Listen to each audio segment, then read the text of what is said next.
有一个10个月大的查某婴，一出世耳孔就震动，听袂到90分贝声音，就是发电机咧起降迄种大声。 汪汪叫的噪音，伊听无。装这个助听器已经无效，只会当装人工的电子耳。但是两耳都要160万，这父母根本负担袂起，只好予查囝先装一耳。啊，这个查囡仔真有福气，就咧开刀进前健保通过了。18岁以下装人工的电子耳，专业来补助。结果这个查囡仔将做全台湾第一个得到双耳。 专业补助的小女婴。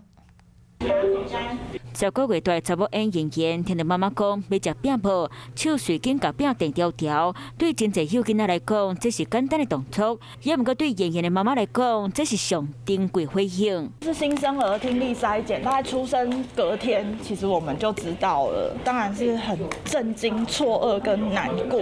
妍妍出事几两天，跳医生验出听力损失是上严重级，听袂到90分贝声音，也就是发动机起降声音，伊拢听袂到。助听器已经无效果，干来当到人工电子耳。我们一开始知道是有一耳健保，一只耳朵听跟2只耳朵听那个。 负担是不同。妍妍的妈妈讲，人工电子耳一边都要80多万，两边都要160万。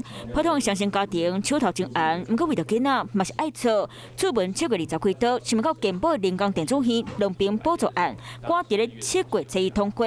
手术的隔天，我们开机的时候，他就已经对声音是有很明显的反应了。妍妍是全台湾第一位得到健保全部补助，伫咧两边耳啊到人工电子耳的查某婴，手术过复健拢做甲真顺势。 听到扑克声，头都挖过来看。啊，听到了。问鱼要食饭无？要不要吃饭？喙都叮当想要食。病院讲，若是18岁以下有医生诊断证明，就当得到健保的补助。